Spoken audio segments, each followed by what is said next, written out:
Parenting is hard work, but is that all there is to it?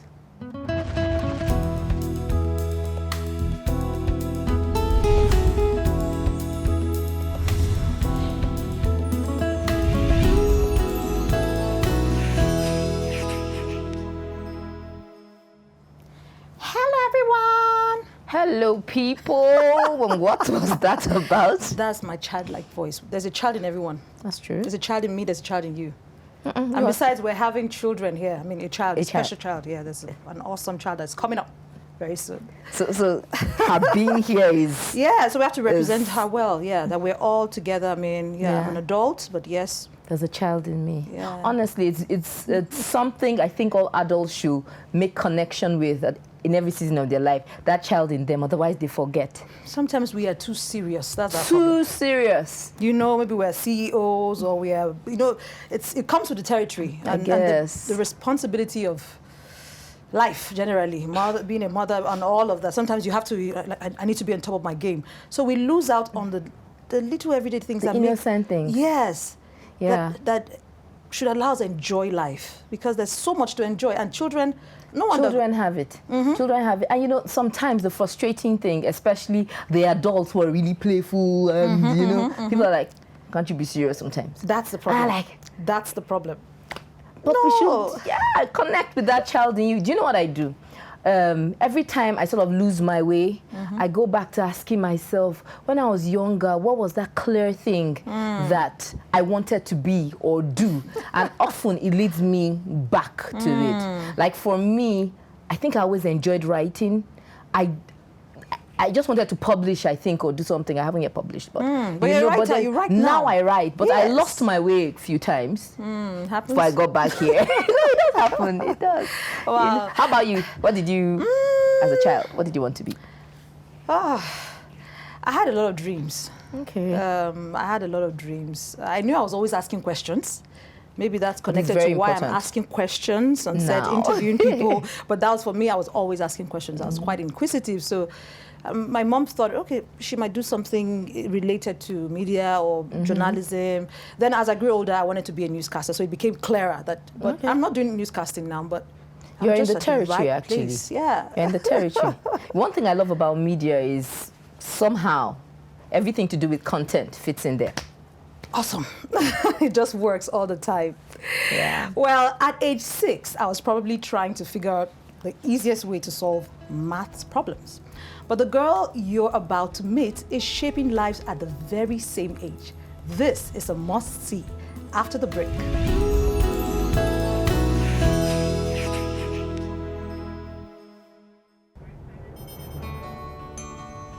The journey of 1,000 miles starts with a step.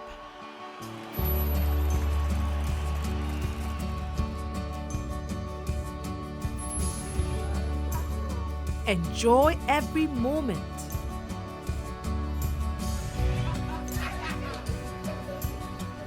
It does good like medicine. Truly, I tell you, unless you change and become like little children, you will never enter the kingdom of heaven. Women of destiny, are you ready? What legacy are you giving your children? From inspirational performer to international speaker, Ibinabo Abam is nothing short of the real deal, all at 6 years of age. Incredible, right? Welcome! Thank you so much. Oh, you look beautiful. Thank you so much. Yes. And I was just saying now before we started rolling that you shouldn't mind anybody on set right now. Just talk to me, relax, and answer my questions. I love your smiles. Thank you. Yes. All right. You're doing so many things. I watch your videos on YouTube and Instagram. You're doing amazing. You're doing a great job, okay? Now, how early did you start working to become the performer that you are? I started at 3 years old when I did the 66 books of the Bible in my church Guiding Light Assembly on Children's Day. Woo, 3 years. And you're 6 now? Yes. Wow, that's awesome. Great. I need to clap for you. Thank you. Wow, that's really beautiful. Now, what inspired you to walk this path, to say, okay, this is what I want to do. I want to speak, you know, on camera. I want to talk. I want to share. I want to speak. What inspired you? What inspired me? Okay. I go to church, I do Bible studies with my mom. You know, my mom is in choir. So I watch her, and I started doing my presentation. Awesome. Then it was now blessing people, and I continued. Ooh, so that's what you've been doing since then? Yes, that's really beautiful. Now, have you had any challenges, any difficult times? I mean, you're still a young girl, and have you had times when it's this path you're taking, has it been any time difficult for you and challenging? Sometimes I get nervous on stage. So my coach, Aunty Irene, always tells me I should tell the Holy Spirit, or sometimes when she's not there, my mom tells me. And sometimes I stay. Every time I'm having a presentation, I stay back at church. After church, I stay back at church. I rehearse. I rehearse. That's really beautiful. That means you're putting in so much work, as I can see. You're really putting in so much work. Well done. Thank you. So are there things, are there certain things you could do, I mean, before now, that you can't really do? What are some of those things that you used to do that you can't do now? Okay. I can't misbehave. I can't because myself misbehave. I cannot dress badly. Yes. I can't. I pray so much. Like from before, I pray so much. Have night devotions. I pray. Take stage. All those things. That's really beautiful. That means, from what you're saying, you're setting the example. You're setting a good example for others to follow. I saw you the other day in one of the videos on Instagram. You were in front of your students, the whole assembly, and you were admonishing them. You were giving them some advice, I think, for resumption. That was really beautiful. So that means you're a pace setter. You're setting the stage for others to follow. That's really brilliant. Now, how do you balance schooling and work? You go to school, right? Because education is very important, right? So how do you balance that? How do you? Most times my presentations are weekends. Actually, I don't have any problem. Sometimes they're after school. Okay. So, yes. Oh, that's good. So we're good. We're fine. Yes. That means there's nothing is missing. We're not saying, I can't go to school because I have to do this. This is good. I think Mom and your coach, Aunty Irene, they're doing a great job. Let's clap for them. Okay, so you speak like someone, I mean, from what you're saying, you talk a lot about God. Like you have a relationship with God. Tell us a little bit about that. I go to church, I read the Bible. Me and my mom, we read the Bible together. My family, we do night devotion every night. Like, I pray so much. I'm happy to hear that. I'm really, really happy to hear that. Now, before we round up, what role has your parents, have your parents played in this? You talked about your mother a little bit, about your parents. What role did they play in helping you become this person? They play so much role. Okay, so my mom is always there for me. Even though she's not there with my presentation, she must call whoever is with me. Like she's always encouraged me. My dad, he's always there for me. My dad, whenever I finish a presentation, my dad will just call and all that. That's good. You have a very supportive family, as I can see. Yes, and Aunty Irene, we couldn't join us here, but then, what happened? How did you come in contact with her? How did because she looked at you and said, there's something let me bring that up. When I was young, some people said, that's when I did the 66 books of the Bible. Okay. So when I was young, Aunty Irene just said, let's try her and see. So people were saying that I could not do it. Wow. That someone should do the New Testament and I should do the old one, but Auntie Irene said no. Then I now started. Oh, your story is really so inspiring, I tell you. Brilliant. It's so exciting when you see kids find their place and shine. It is really inspiring. I need to repeat that word again. But behind the glamour is the gritty work of hands-on parents. After the break, real parents get some much-needed help from Aunty D. Stay with us.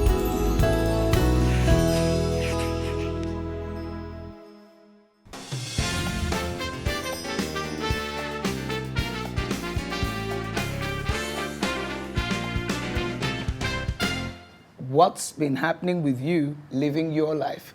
My name is Dayo Benjamin-Laniyi, and once again, the subjects that matter are in my hand. It's about the joy of parenting. How do I overcome the fear that I might not be great at parenting? My answer to your question is simply, come on over. Every parent is confronted by that Goliath that says you're not good enough to be the dad or the mom to this child. You don't try to be super mom. Just try to be the sincere, authentic person that you are to that special life that has been put in your hands. Unwrap and enjoy you.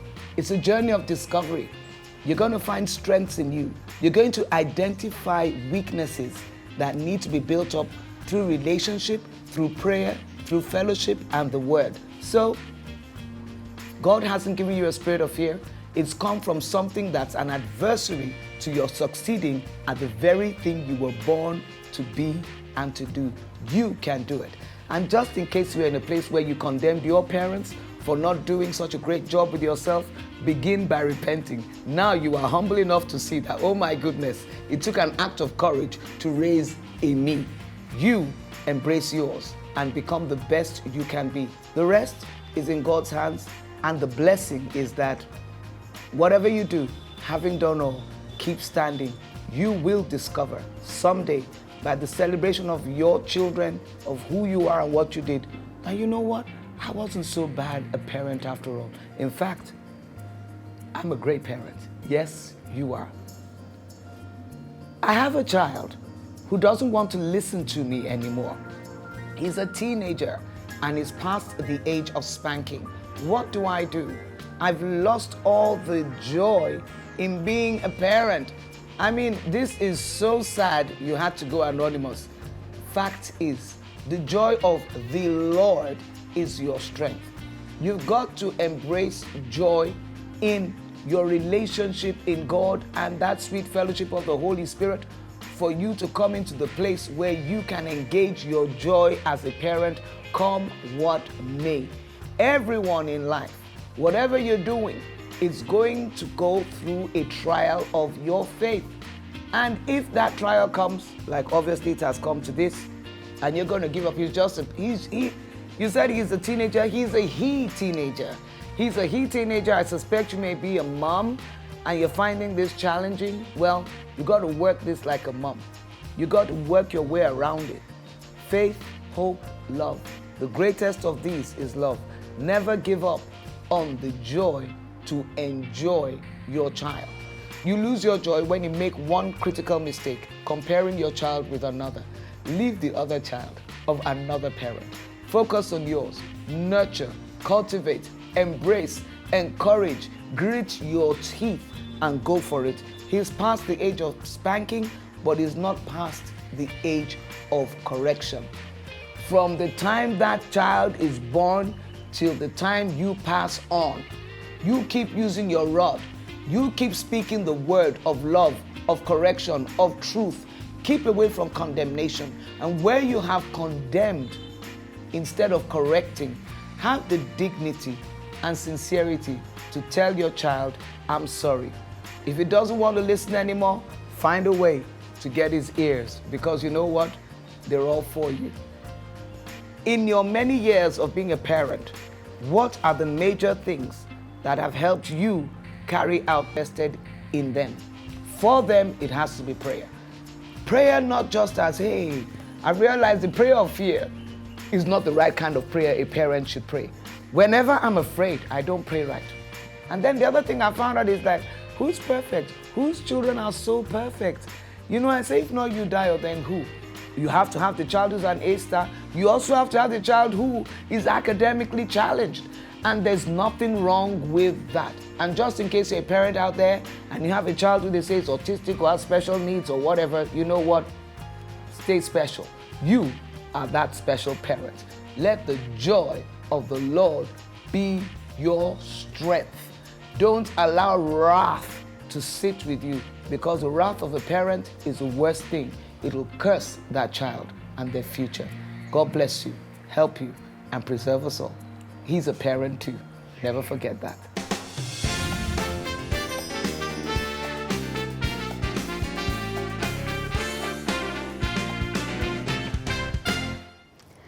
Wow. That was encouraging. Thank you, Aunty D, for always encouraging us. Yeah, you know, I agree with her. It does take courage to raise another human being, because what you're doing is you're trying to get out that treasure to shine, and then you have to go through all the murk and, you know, but no one is perfect. True. And then we should treat our children like those special people and stop comparing, like she said. It's, no comparing, and then using negative words. Yeah. No, sometimes you hear parents saying, you are a stupid boy. Mothers in particular. You are stupid, you're just like your father. I say, oh, no, the word, they become those words. So it's important to send out the right words and, you know, touch to shape their lives. God will help us. God will help us. Amen. Amen. Pressure much? Cool temper and enjoy the moments of bonding and laughter. And what better way to do it than over a meal of sumptuous coconut rice? Time to get your recipe books.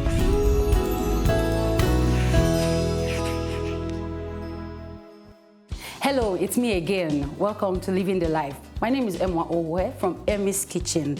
And today I'll be doing something very superb, something different. And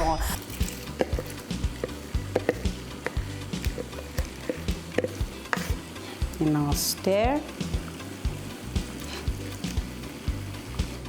Let me season the rice a bit.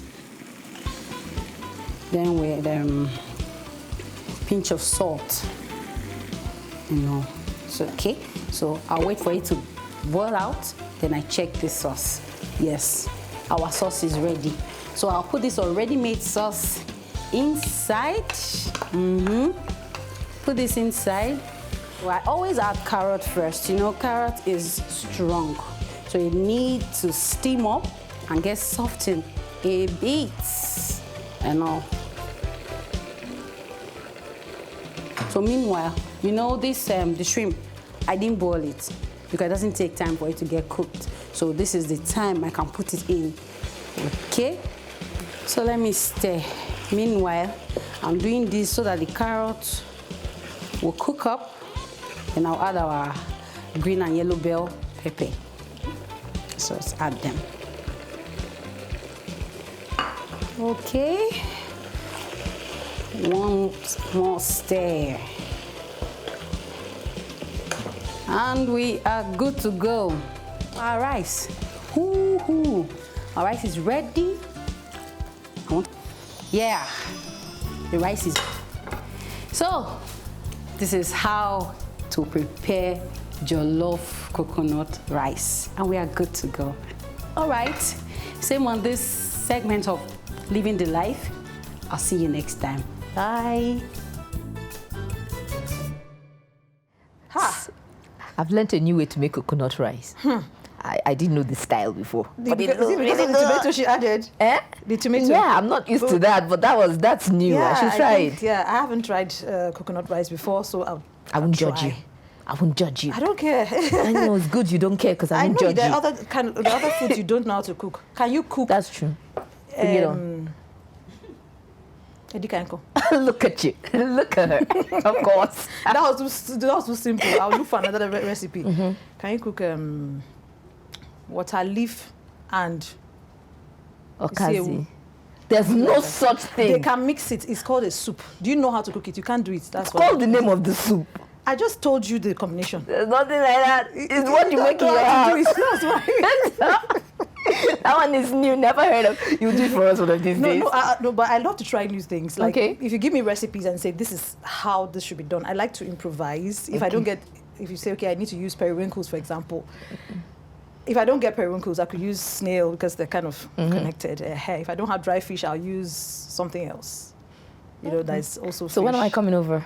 No, I need to invite you. So let me take my time. In front of the whole world, you just told me don't come until I tell you to come. I'll invite you. But I think what I can say, we should cook something like this on Living the Life one of these days. Okay. Hope you will be around. I'll be available. What's there? So I'll bring the recipe anyway. What we're going to eat. Please, something that people can eat. It's something very simple. Because I don't understand this. I don't do very complicated recipes, please.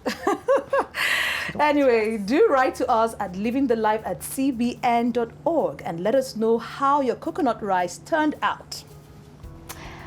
You can send pictures too. Until the next episode, do enjoy everyday life. Yes, and share the moments with those you love. See you next time.